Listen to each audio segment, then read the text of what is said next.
Olá, alunos da turma ATM 49, estamos aqui na nossa 7ª aula da disciplina Introdução à Metodologia de Pesquisa e Informática. Hoje nós iremos falar sobre normas linguísticas e variantes linguísticas, né? A gente vai falar sobre linguagem formal, informal, estrangeirismo, regionalismo, gírias. Eu espero que vocês gostem dessa aula. Qualquer dúvida, pode me deixar perguntinha aí via portal, me mandar um e-mail que a gente vai se falando, tudo bem? Então vamos lá.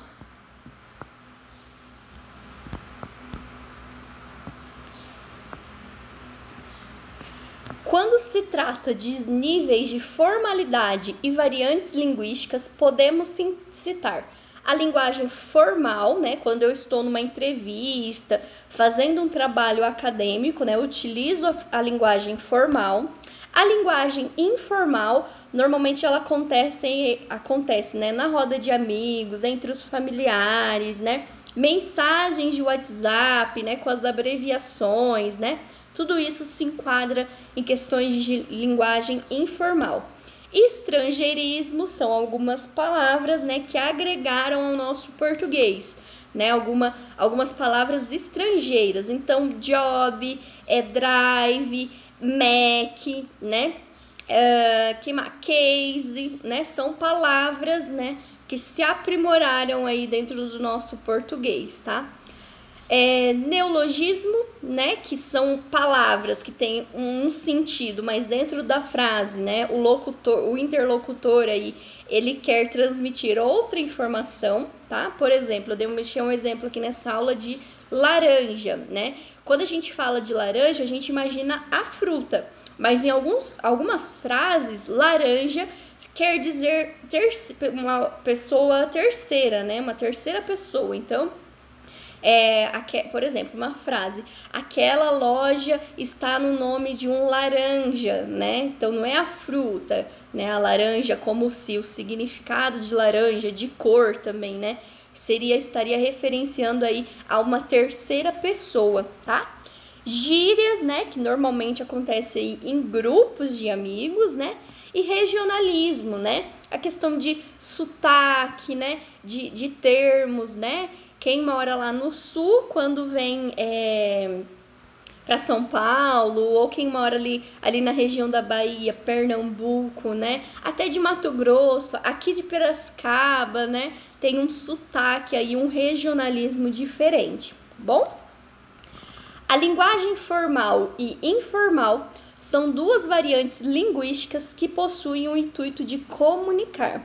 No entanto, elas são utilizadas em contextos distintos, ou seja, em situações diferentes, né? Se eu estou numa entrevista de emprego, eu não posso chamar o meu futuro chefe de mano, e aí irmão, né? Eu não posso ter essa linguagem informal com essa pessoa, tá? Sendo assim, é muito importante saber diferenciar essas duas variantes para compreender seus usos e determinadas situações. Quando falamos com amigos e familiares, utilizamos a linguagem informal, né? Normalmente, a gente utiliza aquele cê vai, né? A gente pode, né? Não é a gente pode, é nós podemos, né? Então, muitas vezes, quando nós estamos entre amigos, familiares, a gente costuma utilizar essa linguagem informal. Entretanto, se estamos em uma reunião na empresa, em uma entrevista de emprego ou escrevendo um texto, que é o caso dos nossos trabalhos acadêmicos, tá? Devemos utilizar a linguagem formal, tá bom? Deixei também uma charge aí para vocês, né? Que a mocinha tá fazendo uma entrevista de emprego, aí ela diz: sou fluente no inglês, espanhol, francês, russo, italiano e alemão. E aí o futuro chefe dela pergunta: e o português? E ela responde: aí varia, né? Então ela começou muito bem, né? Colocando aí seu currículo numa linguagem formal e termina com uma linguagem informal com a frase aí varia, né? A linguagem formal pode ser oral ou escrita. É geralmente empregada quando nos dirigimos ao interlocutor com quem não temos proximidade. solicitação de algo à autoridade, entrevista de emprego, por exemplo, né? A linguagem formal segue a norma culta, é usada em situações formais, como correspondência entre empresas, artigos de alguns jornais e revistas, textos científicos, livros didáticos e, é claro, os nossos trabalhos acadêmicos aqui pela Escola da Liderança, tá bom? A linguagem formal também pode ser oral, a linguagem informal também pode ser oral ou escrita. É geralmente empregada quando há um certo grau de intimidade entre os interlocutores, em situações informais, como na correspondência entre amigos e familiares. Então, a linguagem informal, ela está muito presente aí, WhatsApp, né? WhatsApp, Facebook, tá? A estrutura da linguagem informal é mais solta, com construções mais simples e permite abreviações, diminutivos, gírias e até construções sintáticas que não seguem a norma culta.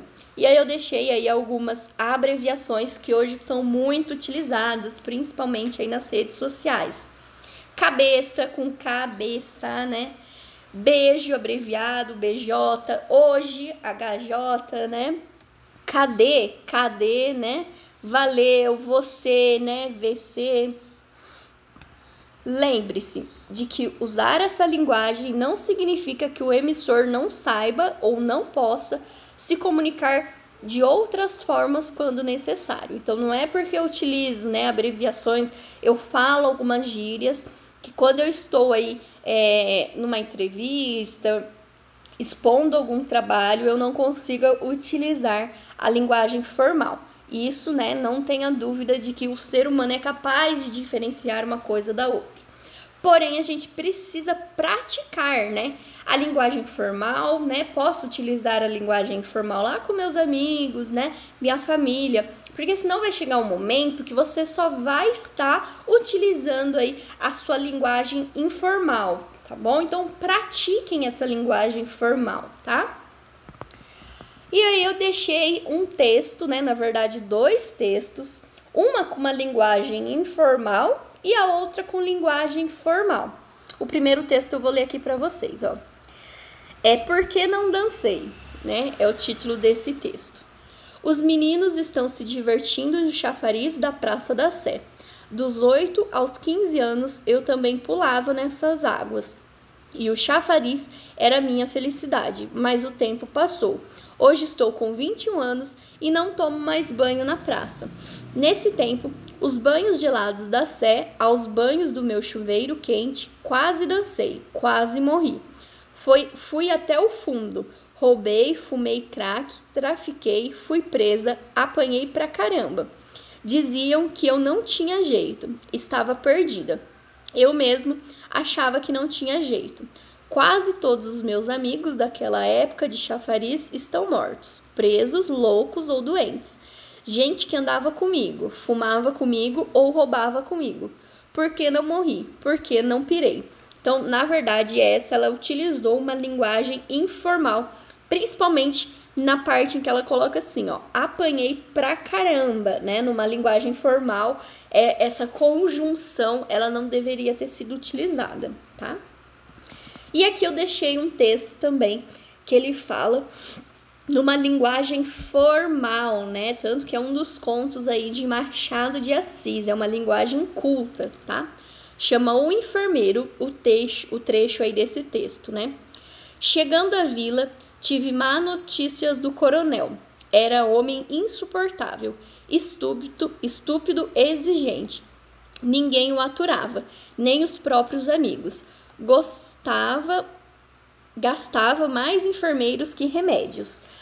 A dous dele quebrou a cara.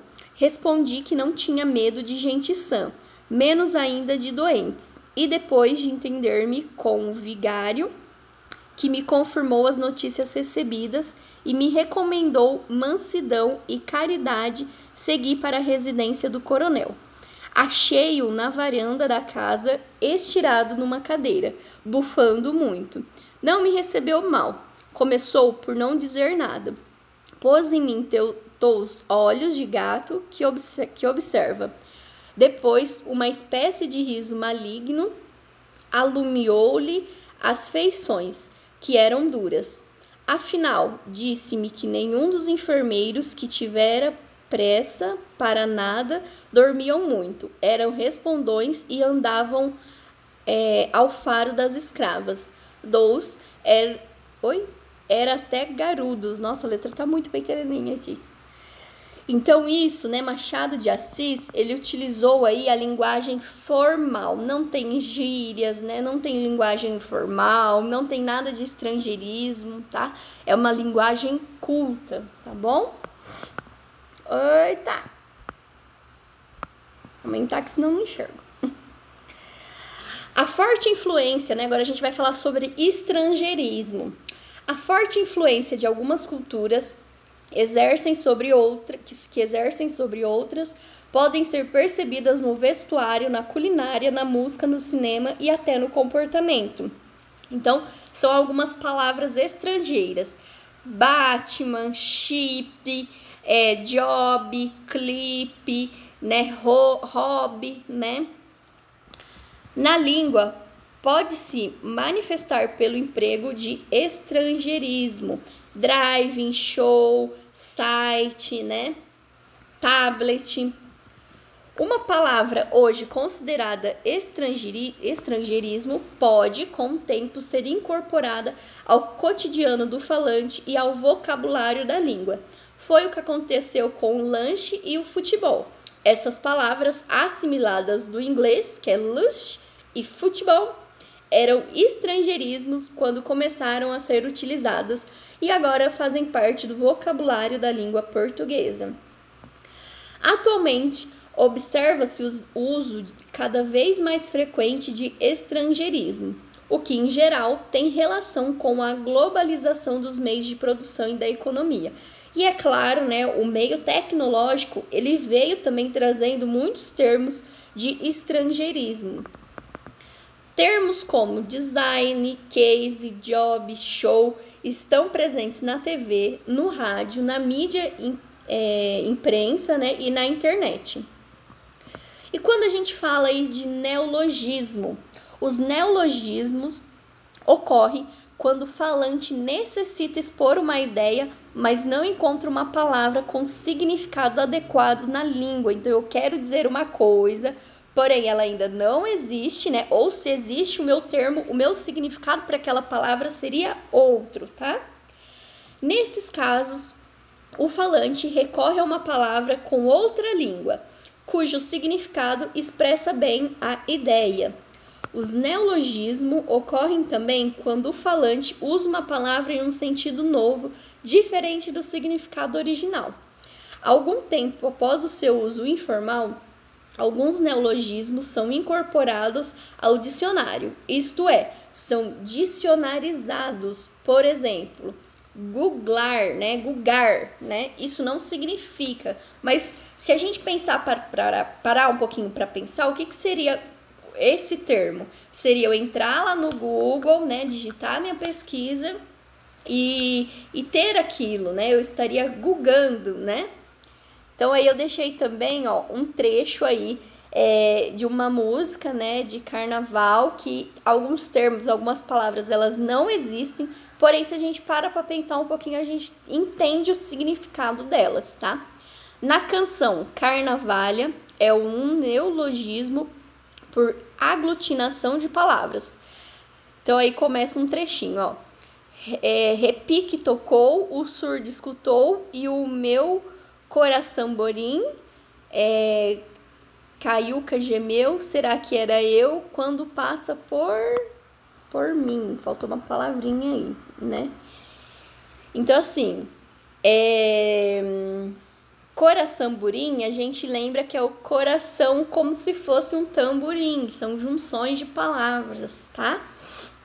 Na mídia, é o comum o uso de neologismo que aos poucos são incorporados ao cotidiano da maioria da população. Por exemplo, laranja é um falso proprietário, né? Gato é a ligação clandestina de instalações elétricas. Então, tanto laranja como gato, né, a gente lembra aí ou da cor ou da fruta, e do animalzinho, né? Mas em algumas situações, em algumas frases, eles são utilizados e, claro, com outro sentido, tá? Então, esses são exemplos de palavra com significado diverso do usual. Na terminologia da informática, escreve-se diariamente a introdução de neologismo. Por exemplo, deletar. Deletar, a palavra deletar não existe, né? Ela provém do delete, né? Deletar é a ação do delete, tá? Que significa destruir, eliminar, apagar um texto. Linkar, o termo linkar, né? Se a gente olhar lá no dicionário, ele também não existe, né?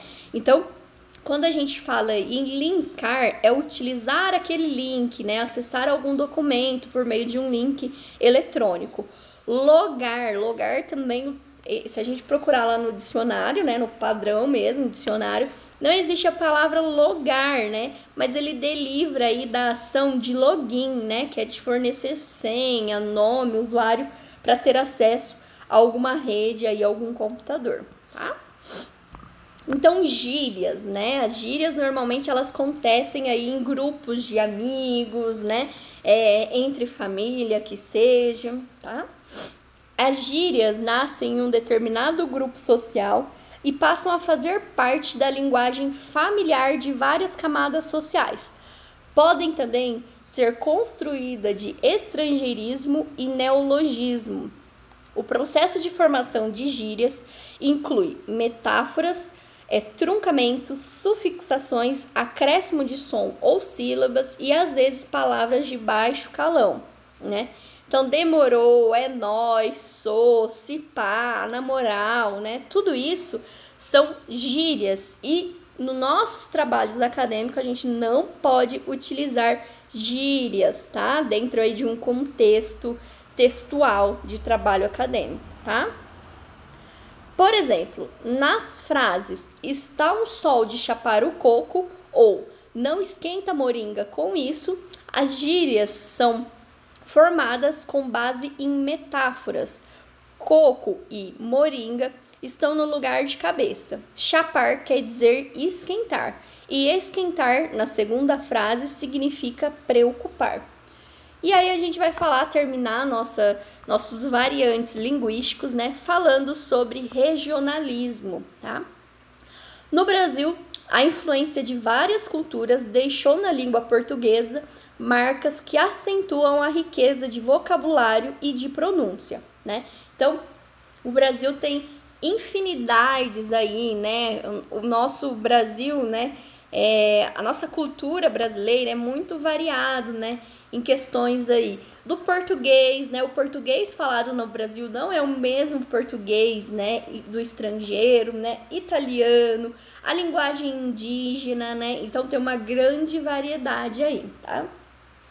As diferenças na nossa língua não constituem erro, mas são consequência de marcas deixadas pelas línguas originais que entraram na formação do português falado no Brasil, no qual estão presentes, sobretudo, elementos de linguagem indígena e africana, além das europeias, como o francês e o italiano. Existem diversas variantes linguísticas quanto à forma de expressão escrita e falada de acordo com as regiões em que as pessoas vivem, né? Então, nem precisamos ir muito longe, né? Se a gente for ali para a cidade de São Paulo, aqui em Piracicaba, a gente consegue perceber esse sotaque, esse regionalismo paulista, né, piracicabano, né? Aqui o pessoal, aqui pertinho de Santa Bárbara também tem um pouquinho, o R um pouquinho mais puxado, né? Então isso se trata de regionalismo, tá? São os regionalismos linguísticos que diferem quanto ao sotaque ou pronúncia de cada região. Também deixei uma frase aí divertida aí para vocês, né? Que um amigo chega pro outro e fala: e aí, compadre, firme, né? Porque ele está querendo dizer se estava tudo bem. E a outra pessoa entendeu se ele estava assistindo filme, né? Mas na verdade ele responde: não, futebol, né? Então ele entendeu uma coisa, né? Se estava vendo o filme. E o outro estava perguntando se estava tudo bem. Então, isso tudo aí são sotaques, né, de regionalismo, tá bom? deixei algumas frases aí pra gente praticar e nós iremos fazer isso em sala de aula, né, virtual, tá? Então, na nossa aula online, nós iremos praticar essa linguagem, tá bom? Então, eu deixei algumas frases, né, que estão em linguagem informal e nós iremos transformá-la em linguagem formal. Então, por exemplo, uma frase: doeu pra caramba a injeção. Então, isso é uma linguagem informal. Como que eu colocaria essa frase numa linguagem formal, né? Pensem com carinho que a gente vai discutir isso em aula, tá? Outra frase aí: fui na casa de Mariana porque estava rolando uma festa maneira. Isso é uma linguagem informal. Como que eu colocaria isso na linguagem formal, tá? O Felipe ficou babando na Cíntia, né? Como que eu usaria isso na linguagem formal? Tem uma galera muito sem noção. Isso é uma linguagem informal. Como que eu transformaria isso em linguagem formal? E aí, brother, como você tá? Como que eu transformaria essa frase em linguagem informal? Vão praticando aí, né? Anotem, né, o que vocês acham pertinente e nós iremos discutir isso na nossa sala de aula virtual, tudo bem? Pessoal, espero que vocês tenham gostado dessa nossa aula. Qualquer dúvida, pode me deixar perguntinha aí no portal, me mandar um e-mail que nós iremos nos falando, tudo bem? Beijinho para vocês e até mais!